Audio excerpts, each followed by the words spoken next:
Hello friends, 20 जुलै रोजी दिल्लीच्या रस्त्यावर काँग्रेस पक्षाच्या वतीने एक मोठं आंदोलन करण्यात आलं. या आंदोलनादरम्यान पॅलेट गनच्या वापराचा मुद्दा पुन्हा एकदा चर्चेत आला. या प्रकरणात एका तरुणाला पॅलेट गनमुळे दुखापत झाल्याचा आरोप करण्यात आला. मात्र या घटनेला जवळपास 1 महिना उलटूनही संबंधित तरुणाला न्याय मिळत नसल्याचा आरोप विरोधकांकडून करण्यात येत होता. याच मुद्द्यावरून काँग्रेस नेते राहुल गांधी यांनी शुक्रवारी 21 ऑगस्ट रोजी दिल्लीमध्ये आंदोलन केलं.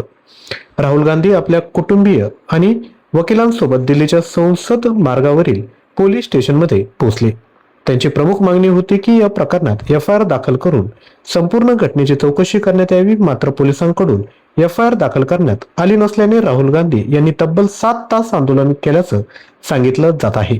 या आंदोलनानंतर दिल्ली पोलिसांनी पॅलेट गन प्रकरणात एफआयआर नोंदवून घेतल्याची माहिती समोर आली. पण मित्रांनो, इथेच या संपूर्ण प्रकरणाला एक वेगळं वळण मिळतं. पॅलेट गन दिल्ली पोलिसांकडूनच चालवण्यात आल्याचा आरोप राहुल गांधी आणि विरोधकांकडून करण्यात आला आहे. दिल्ली पोलीस केंद्रीय गृहमंत्री अमित शहा यांच्या नियंत्रणाखाली येतात असा मुद्दाही यावेळी उपस्थित करण्यात आला. त्यामुळे आता एफआयआर दाखल झाल्यानंतर या प्रकरणात नेमकी चौकशी कशी होते, कोणाची जबाबदारी निश्चित होते आणि पुढे काय होते याकडे सर्वांचं लक्ष लागलं आहे. राहुल गांधी यांनी आंदोलनादरम्यान पीडित तरुण साहिलच्या शरीरातून काढण्यात आलेल्या पॅलेट गनच्या शरांचाही मुद्दा या ठिकाणी उपस्थित केला. त्यांनी पत्रकारांशी बोलताना पोलिसांवर गंभीर आरोप केले आणि या घटनेची जबाबदारी निश्चित करण्याची मागणी केली. त्याचबरोबर पीडित तरुणाच्या मेडिकल रिपोर्टचाही उल्लेख करण्यात आला. रिपोर्टनुसार तरुणाच्या शरीरामध्ये अनेक छर्रे असल्याचा दावा करण्यात आला आहे.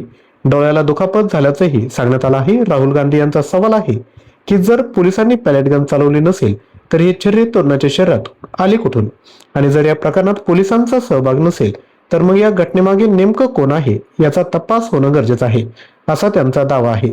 या प्रकरणावरून पोलिसांवर दबाव आणला जात असल्याचा आरोपही राहुल गांधी यांनी केला आहे. दरम्यान या आंदोलनाला खासदार प्रियंका गांधी यांच्यासह इतर काही नेत्यांनीही पाठिंबा दिल्याचं सांगितलं जात आहे.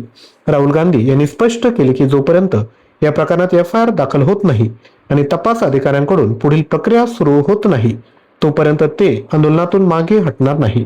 आता या प्रकरणात एफआयआर दाखल झाल्यानंतर पुढची कारवाई काय होते, तपासातून काय समोर येतं आणि पॅलेट गन नेमकं कोणी वापरली होती या सर्व प्रश्नांची उत्तरे तपासणानंतरच स्पष्ट होणार आहे. मित्रांनो, या संपूर्ण प्रकरणाबाबत तुमचं मत काय आहे? एफआयआर दाखल झाल्यानंतर या प्रकरणाची निष्पक्ष चौकशी होईल का? तुमचं मत कमेंटमध्ये सांगा. अशाच महत्त्वाच्या ताज्या बातम्यांसाठी चॅनलला सबस्क्राईब करा आणि व्हिडिओला लाईक करायला विसरू नका. तसेच जर आपण तलाठी भरतीची तयारी करत असाल किंवा इतर एक्झामची तयारी करत असाल तर तुम्ही मटेरियल या ठिकाणी घेऊ शकता. याकरता तुम्ही 93 25 60 34 यावर व्हॉट्सअप करा. यामध्ये तुम्हाला 18,000 प्रश्न मिळणार आहेत, 300+ ऑनलाईन टेस्ट मिळणार आहे, मल्टिपल अटेम्प्ट आहेत. प्राइस आहे मात्र 199 रुपये. कोणत्याही एक्झामसाठी ही मटेरियल तुम्ही वापरू शकता. तर विद्यार्थी मित्रांनो, अधिकच्या माहितीसाठी तुम्ही व्हॉट्सअप करा. व्हिडिओला लाईक केलं नसेल तर लाईक आणि चॅनलला अवश्य सबस्क्राईब करा. बाकीही एक्झामची तयारी करत असाल जसं अंगणवाडी सुपरवायझर, एमपीसीच्या इतर एक्झाम, तेही मटेरियल आपल्याकडे उपलब्ध आहे. अधिकच्या माहितीसाठी व्हॉट्सअप करा. थँक्यू.